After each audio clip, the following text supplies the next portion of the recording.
4-year veteran of the Baton Rouge Police Department, and Howie Lake, a 3-year veteran of the Baton Rouge Police Department. Both officers have been placed on administrative leave pending the investigation. The investigation is now ongoing.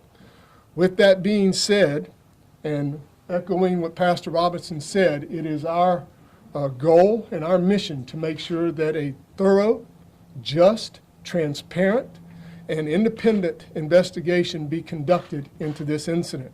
Therefore, I have spoke with Walt Green, our U.S. Attorney. I have spoke with the FBI. I have spoke with Colonel Edmondson, and we have found that we are going to turn the entire case over to the U.S. Attorney's Office and the FBI to conduct the investigation from this point. We feel that it is in the best interest of the Baton Rouge Police Department, the city of Baton Rouge, and this community for this to happen. So that has happened immediately. Actually, it's already happened, and it is now in the hands of the U.S. Attorney. That investigation the U.S. Attorney will lead a fair, objective review of the tragic circumstances that have led to this event.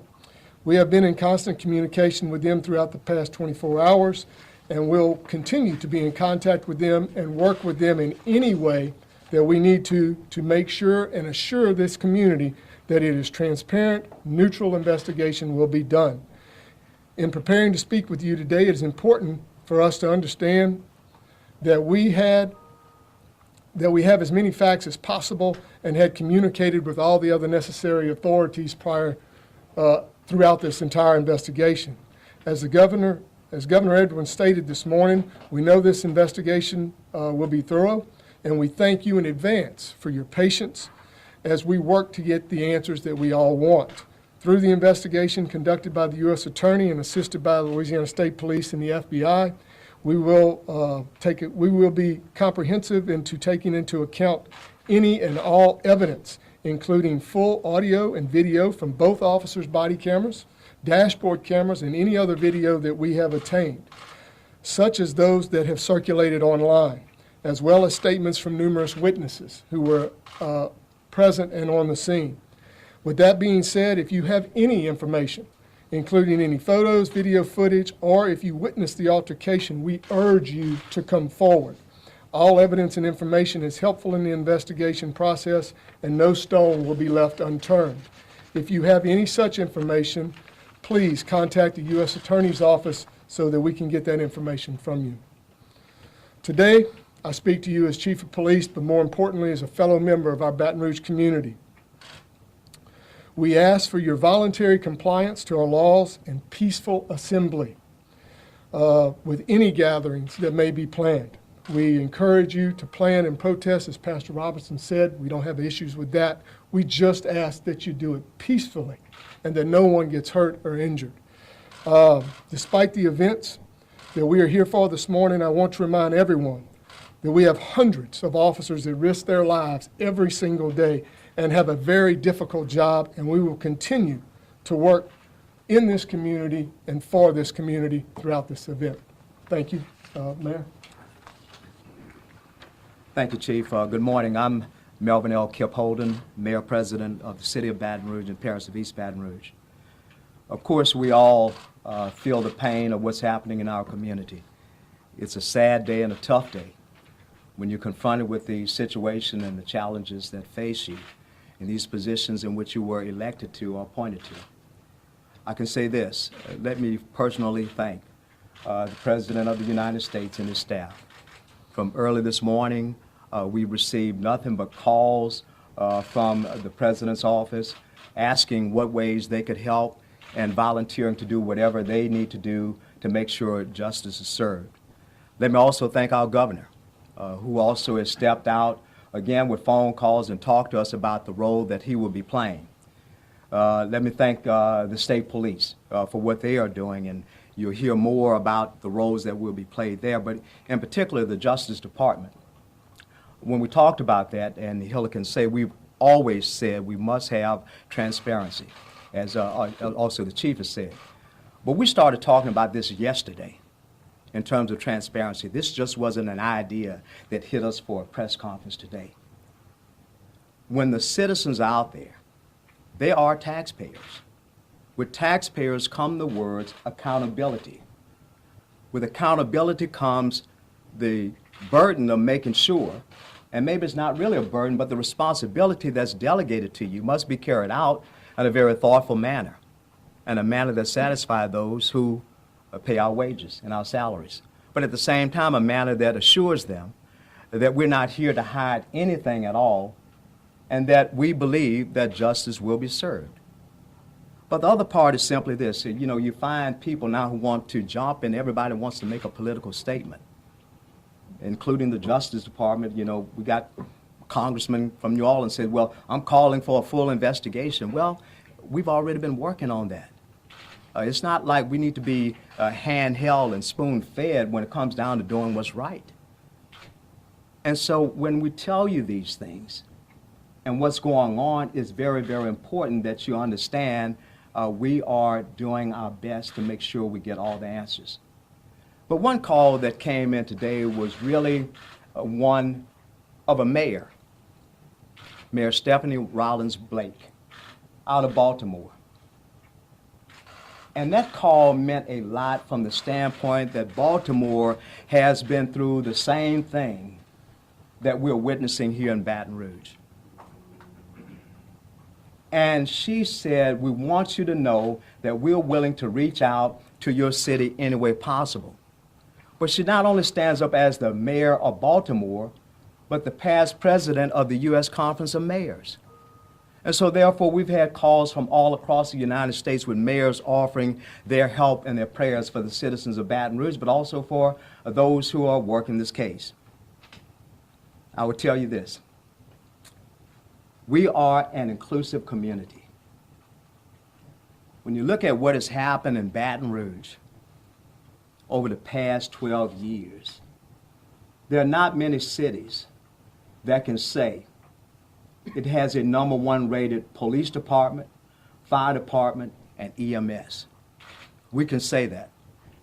And that rating has been ours for a number of years. We are an inclusive city. When you look at the other ratings, we strive on excellence. And I'll tell you that manner of excellence will not be lost in this investigation.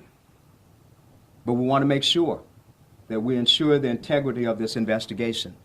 That's why I'm happy to see the Justice Department step in. I'll close by saying this. This city is only as great as the sum of its parts. To be a great city, the sum must equal the whole. We have a wound right now, but we'll be healing and making this city and parish whole again. Thank you, and God bless you. Good morning. I'm Hiller Moore. I'm the District Attorney of Baton Rouge. A lot of people here from out of our city, out of our state, from nationwide. You are here with a lot of local media.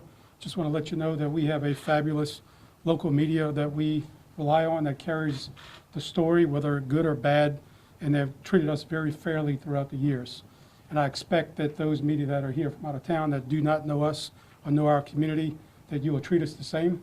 And we welcome you to come to us and ask us questions. And I want to let you know that you are in a community that is a very good community. Despite the one issue that you're here for, this is a great community. Whether it's just the citizens themselves, the representatives of faith-based, our community, the different police departments that are here, this is a city that has been doing very, very well. Despite the issue that you're here for, this year in the city of Baton Rouge alone, murders have decreased by 37%, and since 2012 by 50%. In the parish, down 25 to 30% parish-wide, and that number has steadily gone down since 2012. These different people, the community members that are here, have worked very hard with the police department and the community leaders to reduce the number of murders. That's been our goal. And our focus has been on young black males. Young black males are in groups and gangs that are highly at risk and on the less marginalized side of our society. So when we have events like this, without coming to any judgment or any conclusion, because there's a lot of work to be done, this hurts. We would wish, it's all of our hope and our wish, that we would have this many cameras and this many microphones at the least person that you may consider in our community that loses his life to any type of violence. But when we show up at scenes, we see nobody except ourselves and a family that's left behind.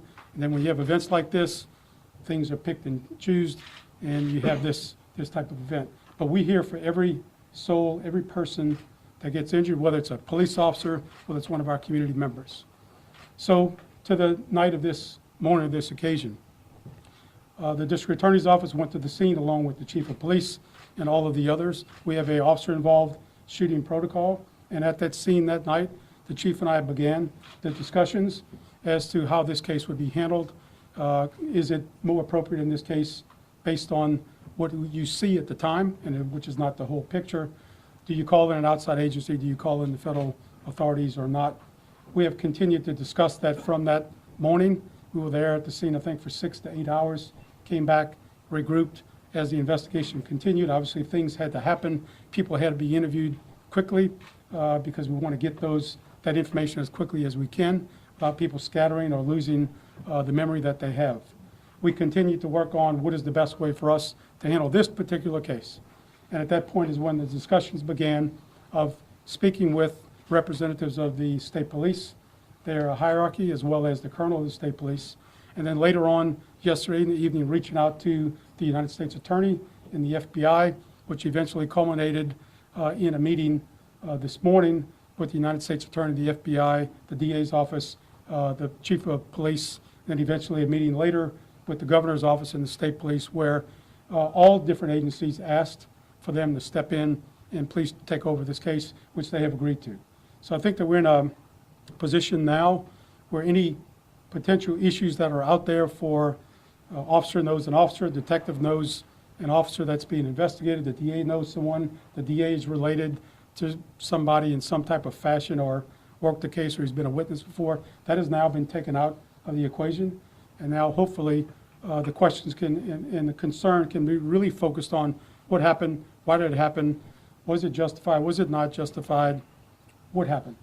And I think that that's where we are now. But just as the chief and Gerard Robinson said, this is a very good community. We are protective of our community. We want people to protest and speak their mind. We anticipate there'll be others that come here from out of town, as you've seen from other places around the country, that are not here to do good, not here just to protest along with others, but to do harm. I'm sure that we have some very few individuals in our own community who would rather tear our community down than to build it up. And we have to be mindful of those people and look at them and make sure that our leadership, not just these folks here, but representatives, senators, community leaders, pastors, that we all stand united and say, we may differ on some issues, but on the issue of protecting Baton Rouge and making Baton Rouge safe, that we stand together. And I think that you'll have a good time, and we wish that you ask us questions, look at the good things of Baton Rouge and what this community has done together with the different law enforcement agencies, and that you treat us fairly and accurately. We only ask that you report which is true, and we expect that you will, just as our local media has done here for years. Thank you.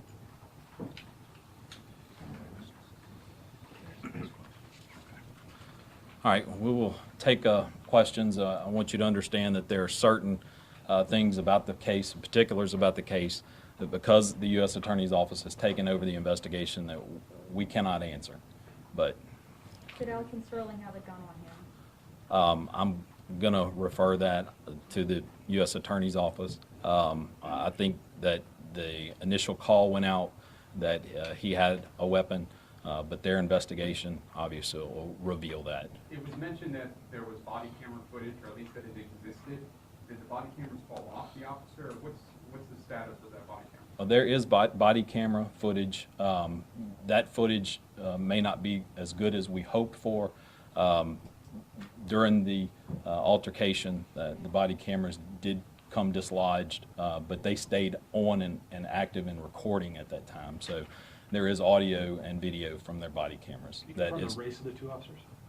They both are white male officers. Obviously, you can tell from the video. The video that you have that is posted online, that video you can look at it and you can obviously tell that both officers are white male officers. Is there Which officer did video? the shooting, and have either of them been interviewed by any law enforcement? No, we're not going to discuss, obviously, the particulars of that case. Obviously, the U.S. Attorney is going to have to answer those questions at this point since they are in control of the investigation. Other Is than the there initial 911 phone call that indicated that the suspect may be armed, what do you have to substantiate that? Well, we're going to refer that to the U.S. Attorney's Office. There are witnesses and other individuals that were initially interviewed that night. So all of those interviews are going to be turned over to the U.S. Attorney's Office, and they will have to answer those particulars. So the understanding that the body cameras fell off actually when the shooting happened, does that mean the content on the cameras is not useful, or is there still something that indicates I exactly think what happened? every video that we have will be useful for the U.S. Attorney's Office. I think in some form or fashion, whether it be the video or the audio, all of it will be used as evidence for, their particular case. Is there video leading up to the video that's been released on? We have in-car camera video footage, we have body camera video footage, and there's been video at the store.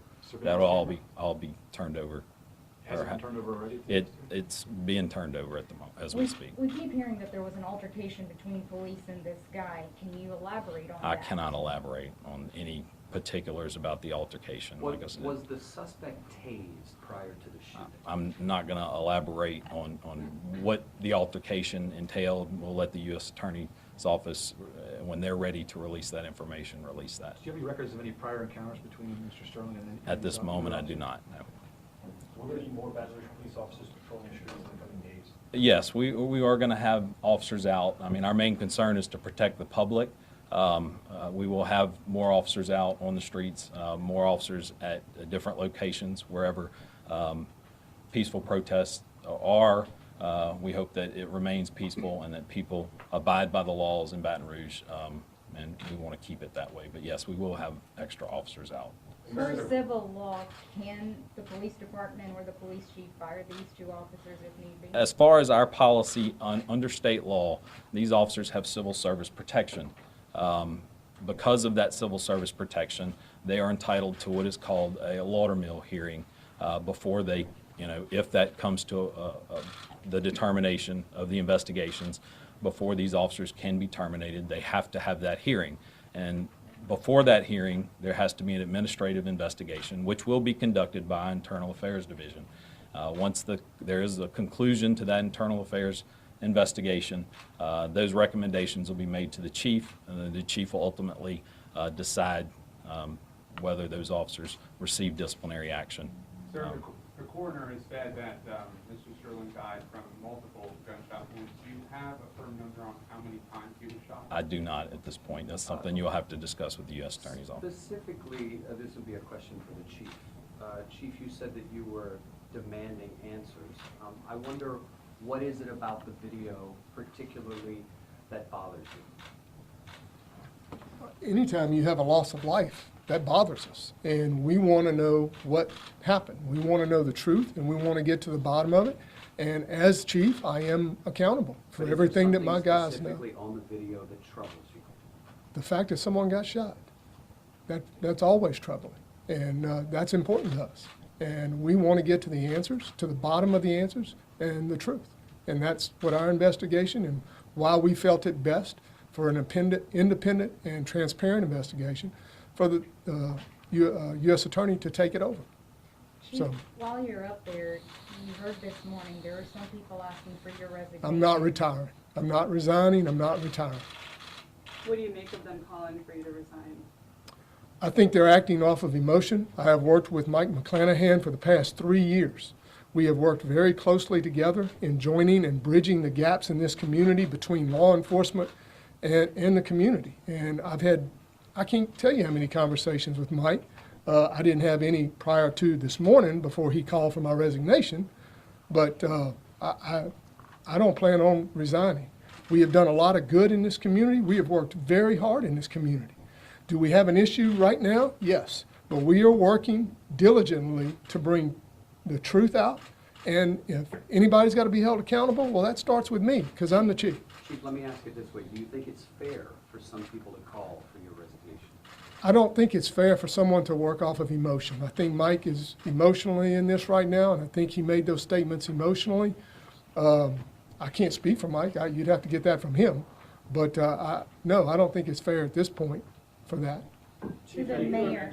Had either To of the the ma- officers ever been involved in a shooting before? They've each been in the job just a few years, I understand. I'm not sure of that. To my knowledge, no, but I'd have to, I'm not sure. Any request for IA histories, personnel actions, you can make to our office, BRPD Media at brgov.com, and we'll supply you with the If they information have of those them, what kind of requests. retraining or what kind of training is standard protocol for the department for?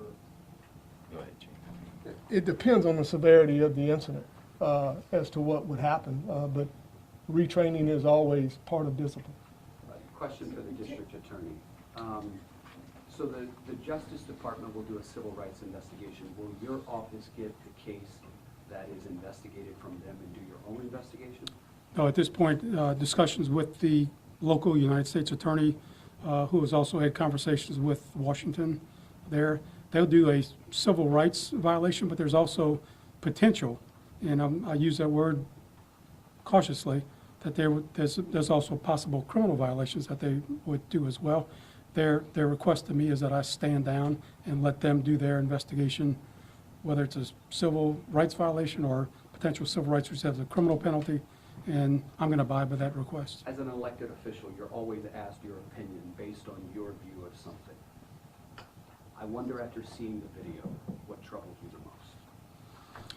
You know, again, it's another person that's dead, killed by law enforcement officers who have the authority by the state and the people, because we get our power really from the people, not just a piece of paper, that authorizes law enforcement to take a life in certain situations, which is always, that's why you guys are here in this situation and not on the street in Baton Rouge when we have other killings, because this is potentially a state-authorized killing.